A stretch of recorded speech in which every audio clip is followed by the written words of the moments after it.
नमस्कार. आज आपण बऱ्याचशा पेशंट्सना कॅन्सर किंवा कॅन्सर किमोथेरपीवरती असताना पाहतो. बऱ्याचदा आपल्याला हा प्रश्न पडतो की आपण पेशंट असताना किंवा पेशंटचे नातेवाईक असताना पेशंटला जेव्हा किमोथेरपी चालू आहे तेव्हा त्याला खायला प्यायला द्यायचं काय? आपल्या सगळ्यांना ह्याचा अंदाज आहे किंवा ह्याचं ज्ञान आहे की आपल्या जेवणातूनच आपल्याला खूप सारी प्रतिकारशक्तीची आपल्या शरीरामध्ये भाग मिळतो, की आपलं जर अन्न कमी पडलं तर आपली प्रतिकारशक्तीही कमी होते.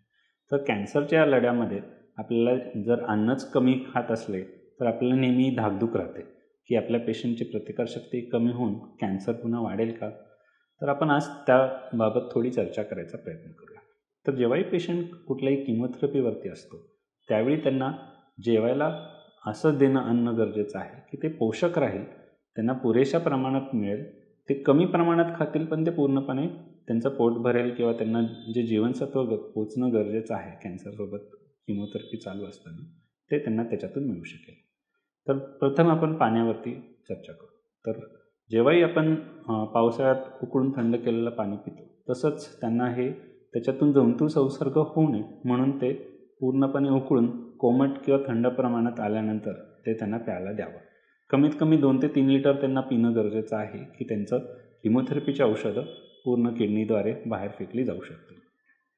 जर त्यांना किडनीचा आजार असेल तर ते 1 ते 1.5 लिटरपर्यंत नियमित ठेवणं गरजेचं आहे. तर जेवण जेव्हाही आपण त्यांना देतो त्यातले ते फळभाज्या खाऊ शकतात, फळं खाऊ शकतात.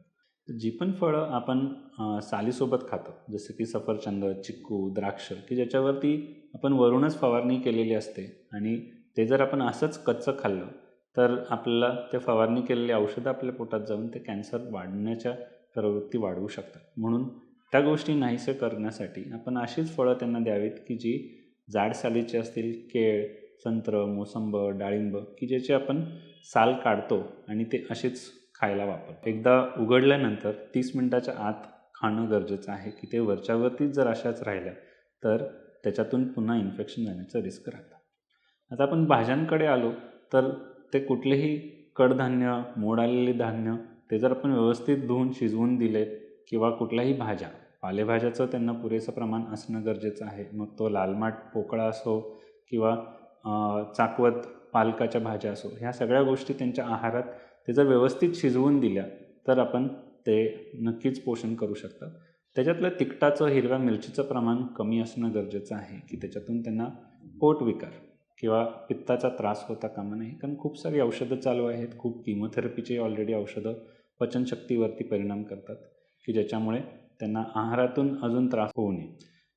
थोडक्यात आपल्याला त्यांना जे पण काही खायला देतं ते पचायला हलकं असेल की ते चपाती, भाजी, भाकरी त्याच्यासोबत ते कुठलीही भाजी घेऊ शकतात की जी व्यवस्थित शिजवलेली आहे. मग ते काळादाणे असो, वाटाण्यासारख्या भाज्या असो किंवा कुठलेही मोड आलेली कडधान्य असो, कुठलीही फळभाजी असो, पण ती व्यवस्थित शिजवली, पचायला हलकी असेल आणि त्यांना थोड्या थोड्या प्रमाणात आपण दर 2-2, 3-3 तासाला देत राहिलो तर त्याच्यातून पुरेसा आहार मिळू शकतो. आपण त्यांना वरण भात ह्या सगळ्या आहारातून गोष्टी देऊ शकतो. जसं आपण वरती भातावरती तूप टाकतो तर कमी प्रमाणात किंवा आपण डाळ खिचडी करतो तर हे तुपात गोष्टी की ज्यातून जास्त ताकद मिळू शकते किंवा जास्त एनर्जी मिळू शकते. तर अशा गोष्टीतून त्यांना आहारातून बराच फायदा होऊ शकतो. तर जी पण आपण गोष्ट देतो आहे, जसं आपण लहानपणी चिक्की खायचो की गूळ आणि शेंगदाणे एकत्र करून किंवा आपण लाडू खायचो प्रवासात जात असताना की जे कोरड्या गोष्टी असतील पण त्याच्यातून जीवनसत्व जास्त येतात. तर अशा कोरड्या गोष्टी की ज्याच्यातून त्यांना त्रास होणार नाही, पचायला हलका असेल आणि ते थोड्या थोड्या प्रमाणात खात गेले तरी त्याच्यातून बरंचसं त्यांना पोषक आहार मिळत राहील. धन्यवाद.